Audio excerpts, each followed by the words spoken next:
Live. All right, everybody. Welcome to another episode of the Full Send podcast.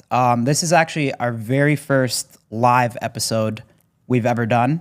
It's an interesting one for our first live, but We're making history. We're making history. We have Steiny here, and I want to welcome Bاسم, Yusuf to the Full Send podcast. Thank you for being with us. How you doing? Thank you for having me, guys. Of course. Obviously, last week was controversial for us, to say the least. We had someone on the podcast, very controversial, as I said, to say it in the least form. What was your reaction when you saw that we had Benjamin Netanyahu on the Full Send podcast? Well, I didn't know about I am sorry to say, because I'm not your demographic, so I didn't know who the Nelk Boys is. But I found my DMs exploding. It's like, did you see what the Nelk Boys did? It's like, who the fuck are the Nelk Boys? And then I didn't know that you're that big. I'm sorry. Again, I'm not your targeted demography, so I apologize for my ignorance. So and then I started following what's going on and the aftermath. And I being in the public eye for 15 years, I understand what does it mean to be in a very tough situation, and now trying to crawl out of that situation. It's difficult, especially with the backlash, because the bigger you are, the bigger the backlash.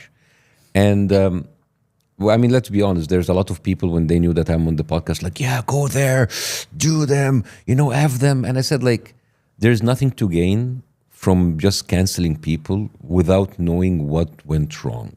Because I think it is better to actually learn from what's happening and look at the bigger picture, instead of just destroying two young people like you, because that doesn't serve anybody, right? It makes people happy that you guys are falling, but the bigger picture is, why did this happen? And why was this, were you used? Part of you is your responsibility, and part of you not knowing. So I heard many of the justification that happened, saying that, it was a great opportunity, and I'm like, wouldn't you get him on the podcast? I said, yes. If somebody told me, would you interview Netnyahu? I was like, hell yeah, but I'll be prepared. And I think the biggest part of you, that you were not prepared. 2 years under the biggest genocide in our history, you guys had no idea what's going on.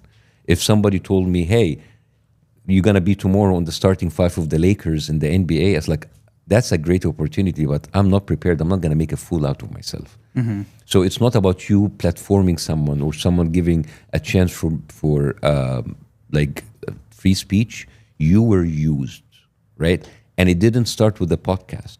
It started 2 years ago in March 2023 when you went to Israel, because I know, I told you, that Israel has increased their Hasbara budget, which is their propaganda machine, with $150 million. And part of that money goes to influence people in college campuses, hire influencers like you, getting them into fancy trips to Israel, giving them this filtered, layered picture that is made up, that is fake. I watched it yesterday and I was cringing, not because you're showing how cool Israel is, or they have nightclubs. You're saying our Nelk video in Israel? Israel? Yeah. So, because when you mentioned Palestine, do you remember? We're going to a place that is so dangerous now. Palestine. And then you are in a bus, and then special forces come in and kidnap you, and this kind of IDF simulation, counterterrorism, and then they're telling you, we have a dog that only breeded in Israel. It can kill a man.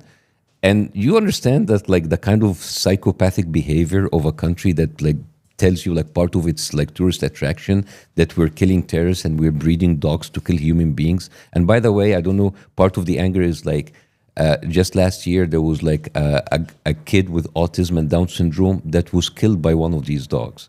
And then the next scene is, let's go and see Palestinian family. And the only Palestinian family in this video are just a bunch of Bedouins in a tent, a guy who's married 2 wives, and he tells you, my whole life is about camels and goats and chicken. And then you find a 60-year-old one, I just live on pita bread and milk. So even if October 7th didn't happen, you were used in a propaganda machine to tell people, this is what you need to know about Palestinians. They're just a bunch of people with cows and goats, marrying two people, living in a tent, happy with the pita bread and milk.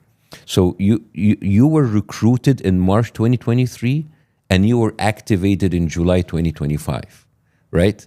So, and I'm saying this because I'm saying this out there for all of the influencers around there, because there's a lot of people got backlash. There's influencers who went there like wearing IDF. It's like, we didn't know what was going on. Like he was like, I didn't know I'm kissing a Jewish wall. I mean, yeah, I can definitely admit that. I mean, I think we were both just ignorant to what was going on over there. And obviously, you know, I knew he was, I'll be honest, I thought he was controversial, but I was definitely ignorant to what was going on in that area. And I can admit that. And it was definitely, I wish we could have gone back and, you know, had 2 weeks to sit down with someone like yourself and just, we should have grilled him 50,000, 100,000 times harder, but something we can't get back, and we'll probably always regret Of course, that, but I know you can't get back this like trip in Israel, but I'm just telling you, this was like part of a much bigger propaganda effort, right?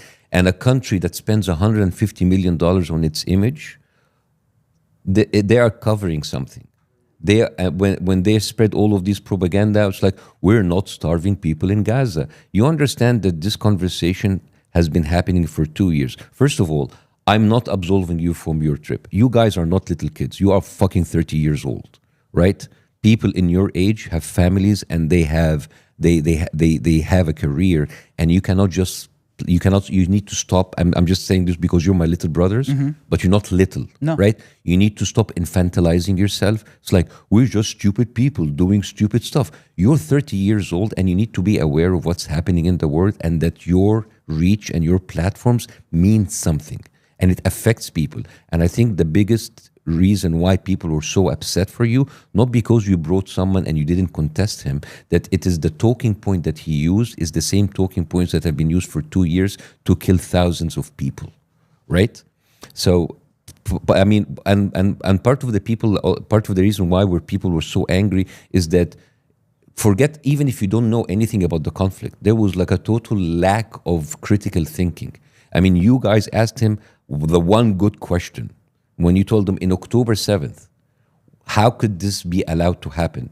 Everybody knowing that Mossad is like a crazy, intelligent thing that infiltrates people and put bombs in pages. How did you not see that coming? But also, a critical thinking is, how come an attack was allowed for 6 hours in the most heavily surveilled part in the world? You understand, like in 2019, they killed like hundreds of people just because they approached the wall between Gaza and Israel. You understand? They killed. You have like copters, like drones. You have snipers. Suddenly, for 6 hours, remember what Netnyahu told me? How big is Israel? He told me it's like as big as Rhode Island. As Jersey, right? Yeah. Like you understand the distance between Gaza and Tel Aviv is 44 miles. You understand that like he was just bragging to you that like, hey, we went across 3 countries to bomb Iran, but you can't have a single helicopter coming out to defend your people. Like the October 7th was used in order to tell people, look to the Jewish people that were killed. But you don't understand that you pay $millions as Americans, as Canadians, to protect those Jewish people. So it's not just like an intelligence failure. It was a deliberate way to let people get slaughtered. And what did he tell you when you asked him what happens? Like, we're still investigating it. Really investigating it for 2 years? You don't know how people for 6 hours continued to kill people? That's why when we went on other people podcasts and they told you, guys, they used the Hannibal Directive. They killed their own people. And I sent you all of the stuff. What was your reaction? Dude, that's conspiracy. Again, people were angry because you didn't read what's going on there, right? Israel uses something called blitzkrieg. You know what's blitzkrieg? It means flash attack. This is the Nazi did. They do like a very coordinated attack, very quickly, very fast. It's like very simple messaging. Decapitated babies, mass rape, right? So there's an emotional response. People get so angry, and then after a couple of days, everybody goes back to their Netflix, to their UFC fight, to the NBA, and the people who stay, it's like, wait a minute, that is fucked up. That didn't happen. There are so many plot holes already. Most of the people has already